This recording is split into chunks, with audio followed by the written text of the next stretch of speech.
की जो वीडियो आज मैं बना रही हूँ वो बेसिकली बख्तावर खोकर थी, जिन्होंने कमेंट में कहा था कि शेयर करूँ कि वोकैबुलरी तैयार करने का क्या मेथड है या क्या ऐसा फॉर्मेट है हम लोग यूटिलाइज़ कर सकते हैं।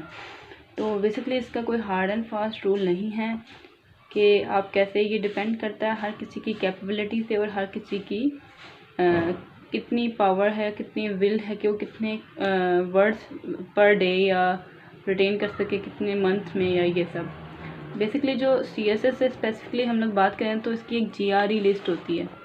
GRE लिस्ट जो होती है, जैसे ये है, अभी मेरे पास बुक है, ये English grammar and composition book है, हाफिज़ करीम दाद चुगताई की। कोई भी बुक GRE की लिस्ट आपको मिल जाएगी नेट से भी, उसमें कोई इशू नहीं है। इस बुक का ये है कि इसमें आपको, जैसे ये देख लें, यहाँ से वोकैबुलरी का पार्ट स्टार्ट होता है और ये आपका तकरीबन 3000 वर्ड्स है, जी तक जाएगा। ठीक है, तो ये सारी लिस्ट है जो आनी चाहिए। एक पर्सन को CSS ना भी कर रहा हो तो भी आनी चाहिए, क्योंकि ये मोस्टली काफ़ी सारे आपके जो भी टेस्ट होते हैं या एग्ज़ाम्स होते हैं उसमें बहुत हेल्प आउट करती है। तो जैसे कि आपको भी नज़र होगा, ये पेजेस बिल्कुल ही अनटच्ड हैं, क्योंकि मैंने वाकई इन वोकैब को नहीं यूज़ किया। कुछ भी आप देखेंगे मैंने बहुत ज़्यादा लिखा हुआ है, क्योंकि मैंने वो चीज़ें पढ़ी थी। तो इस तरह से है। तो ये बेसिकली वोकैबुलरी का पार्ट है और ये हमने करना होता है। अब मैं आपसे कुछ मेथड्स हैं जो शेयर करूँगी कि किस तरह से आप वोकैबुलरी तैयार कर सकते हो। जो 3-4 मेथड्स मैंने यूटिलाइज़ किए थे या जो मुझे पता है। बेसिकली सिंपल तो ये है, आपके पास अगर कोई बुक है, जैसे ये है, आप उसमें भी अपना जैसे नोट आउट कर सकते हो। आपको वर्ड्स आ रहे हैं तो आप उनको लिख लो, नहीं आ रहे तो उनको हाईलाइट कर लो, जी ये वाले मुझे नहीं आ रहे हैं। इस तरह से भी आप कर सकते हो। ठीक है, और साथ में आप उसके ऑपोजिट और ख़ुद से नाउन वर्ब क्या है याद करने के लिए कर सकते हो। और कुछ ऐसी बुक्स होती हैं वोकैबुलरी की जिसमें आपको वन साइड पे आपको लिखा होता है वर्ड, साथ में आगे उसका मीनिंग, देन सेंटेंस, और देन एक पिक्चर फॉर्म बनी होती है। वो पिक्टोरियल वे होता है कि आप कैसे वोकैबुलरी को याद कर सकते हो। तो वो भी एक हेल्पफुल मेथड होता है। ठीक है, शेर मलिक हैं, उन्होंने एक मेथड बताया था जो उन्होंने यूटिलाइज़ किया था अपने टाइम पे, अपनी प्रिपरेशन के टाइम पे, कि वो प्ले कार्ड्स बनाती थी। इसी तरह जैसे हमने कहा था कि बंडल्स बनाकर आप पूरे, जैसे फॉर एग्जांपल A अल्फ़ाबेट से कर रहे हो तो आप सारे A अल्फ़ाबेट के लिख लेते हो और देन उसको आप रीड आउट करते हो। अगर आपसे फॉर एग्जांपल ये आपने इतने 100 कर लिए हैं तो ये एक मेथड है जिसमें आप रोज़ के 10 वर्ड्स मतलब पेपर ले लो, उसको आप फोल्ड करके आप उसको कट आउट कर लो छोटे फॉर्म्स में, एंड देन उसको आप लिख लो और आपको हेल्प आउट करेगा। ठीक है, जैसे ये है अफेक्टेड वर्ड है, सिंपली किसी को भी आता होगा, किसी को नहीं आता होगा। जैसे कि वर्ड है अफेक्टेड ना, तो इसका मतलब आता होगा, अगर आपको इसको पता है कि ये वर्ब है तो दैट्स ओके। अगर नहीं पता तो you can write it here कि वर्ब है, नाउन है, एडजेक्टिव है। ये आपको हेल्प करेगा सेंटेंसेस बनाने में। देन अगर हम बैक पे देखें इसके, तो ये लिखा हुआ है इसके मीनिंग्स, आर्टिफिशियल है, अफेक्टेड बाय एक्सटर्नल फैक्टर्स, इस तरह से लिखा हुआ है। एंड देन नीचे एक सेंटेंस बना हुआ है। अब जो सेंटेंस है वो कोशिश कीजिएगा अपने वर्ड्स में बनाएं। जब आप अपने वर्ड्स में सेंटेंस बनाते हैं ना, देन आपको वो चीज़ नहीं भूलती है। ठीक है, और अगर इवन आपको मुश्किल लगता है सेंटेंस के साथ याद करने में, then you can make a simple छोटी सी पिक्चर साइड पे जो आपको रिकॉल कर सके या हेल्प आउट कर सके कि ये क्या इसका मीनिंग है। इसी तरह बाकी सारे वर्ड्स हैं, उन सब की आप ऐसे ही मीनिंग्स लिखोगे और जब आप रिवाइज़ करोगे तो आप ऐसे ही करोगे, ये हो गया, देन उसको ऐसे ही आप रिवाइज़ कर लोगे। ठीक है, तो इस तरह से मैंने बनाए थे अपनी अटैम्प्ट के टाइम। तो तकरीबन मैं सारे नहीं कर पाई थी, कुछ मैंने S किए थे, कुछ मैंने A किए थे। मतलब ये नहीं है, अगर आपको लगता है ना कि आपने एक तरफ से स्टार्ट किया, A से स्टार्ट किया, तो B पे जाके आप शायद बोर हो गए हो कि यही वही मोनोटोनस चली जा रहा है, तो यू कैन डू इसके A अल्फ़ाबेट किया, ठीक है, देन D कर लो, देन T कर लो। इस तरह से आप करोगे ना, देन वो ज़्यादा हेल्पफुल हो जाएगा आपको। ठीक है, तो इसको बनाने का सिंपली यही, जैसे मैंने कहा A4 पेपर है, जैसे ये है, इसको आप ऐसे फोल्ड करेंगे। इसके बाद आप इसको एक और दफ़ा फोल्ड करेंगे।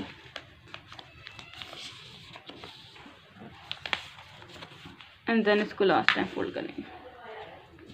ठीक है, तो ये इतने साइज़ का आपके पास पेपर्स आ जाएंगे। ठीक है, इतने साइज़ के पेपर्स आ जाएंगे, तो इनको कट आउट करेंगे तो आपको तकरीबन 8 मिलेंगे। ठीक है, ऐसे। तो अब इसके वन साइड पे आप लिख लेंगे अपना वर्ड, देन यहाँ पे आप लिख लें मीनिंग, देन आप लिख लें सेंटेंस। बेशक कलर कोडिंग डिफरेंट कर लीजिएगा। तो ये एक मेथड है और ये वाकई इफ़ेक्टिव मेथड है अगर कोई इसको यूटिलाइज़ करे इफ़ेक्टिवली। और इसका यही है कि आप 10 डेज़ या 10 डेज़ क्या दिया, 10 वर्ड्स या मिनिमम 5 वर्ड लाजमी आप करोगे दिन के, then you can make a difference till 2022 के प्रिपरेशन तक। तो ये भी एक इफ़ेक्टिव मेथड है। इसमें ये होगा कि आपको ज़्यादा स्ट्रेस आउट नहीं करना पड़ेगा कि एक दफ़ा ही आपको बहुत सारे वर्ड्स याद करने पड़े।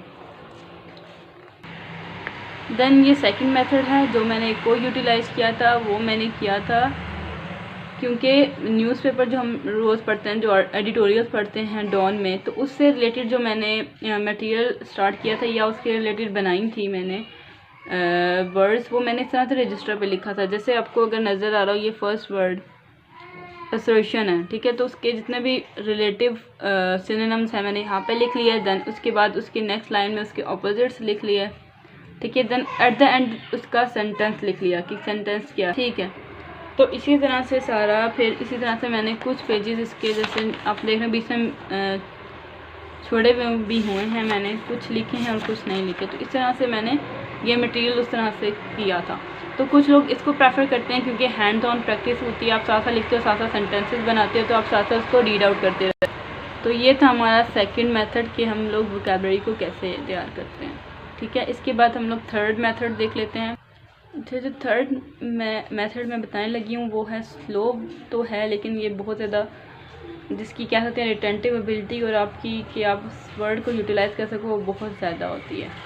क्योंकि आप उसमें आप कम्प्लीटली एक बुक जब पढ़ते हो या रीड आउट करते हो, आप इंग्लिश में कोई भी नावल पढ़ते हो, कोई भी बुक हो गई आपकी, कोई भी आपको डिफ़िकल्ट वर्ड लगेगा आप उसको डिक्शनरी में चेकआउट करोगे।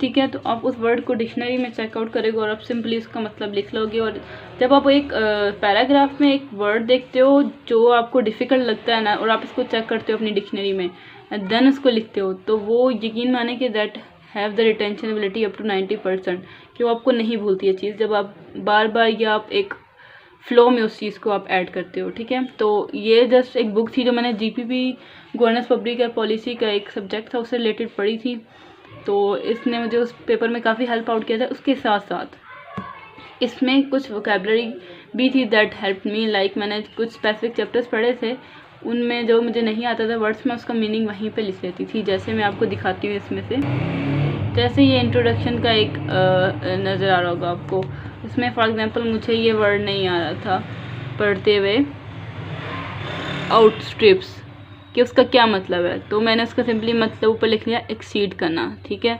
देन मुझे यहाँ पे इसका मतलब नहीं पता लग रहा था कि ऑस्टेरिटी मेजर्स क्या होते हैं, देन मैंने उसका मतलब यहाँ पे लिख लिया। मतलब कि आप साथ साथ उस चीज़ को लिखते जाते हो ना, तो आपको वो चीज़ रिटेंशन आपकी ज़्यादा होती है उसकी।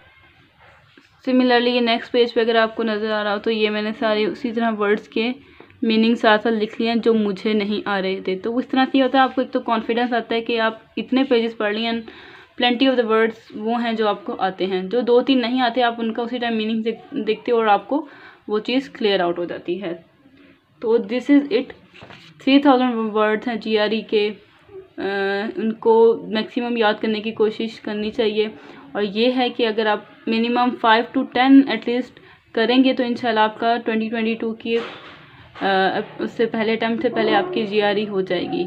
तो आई होप कि आपको ये वाली वीडियो अच्छी लगी। अगर आपको ये वीडियो अच्छी लगी है तो प्लीज़ इस वीडियो को लाइक कीजिएगा, सब्सक्राइब कीजिएगा और उन लोगों के साथ शेयर कीजिएगा जिनको वोकैबुलरी से रिलेटेड कोई इशू है। और वोकैबुलरी से रिलेटेड मैम सस्सी की बहुत अच्छी एक वीडियो है जो उन्होंने अपने यूट्यूब चैनल पे भी अपलोड की है, मैं उसका लिंक भी नीचे डिस्क्रिप्शन में दे दूँगी, आप वो भी ज़रूर देखिएगा। उन्होंने बहुत ही अच्छे तरीके से अपने मेथड को बताया है, मैंने उन्हीं का मेथड यूटिलाइज़ किया है। ये जो भी ये वाला मेथड जो भी है ये मैम सस्सी का ही बताया हुआ है। जब हम लोगों को उन्होंने मतलब उनसे हमने पढ़ा था तब उन्होंने हमें ये चीज़ गाइड की थी, तो मैंने उसको थोड़ा फॉलो किया तो मुझे हेल्प आउट हुई इसमें। तो होप आपको भी हेल्प आउट करेगी। आप अपना जो भी आपको लगता है कि बेस्ट है, आप उस तरीके से वोकेबलरी सीख सकते हैं, तो आप वो वाला यूटिलाइज़ कीजिएगा जो आपको इजी लगे। तो होप कि आपको ये सब पसंद आया होगा, तो ज़रूर शेयर किया जाएगा। और प्लीज़ मुझे कमेंट्स में बताइएगा अगर आपको कोई और क्वेश्चन या कोई और क्वेरी हो रिगार्डिंग CSS, तो मैं ज़रूर आप लोगों की उससे रिलेटेड हेल्प करूँगी। Thank you so much.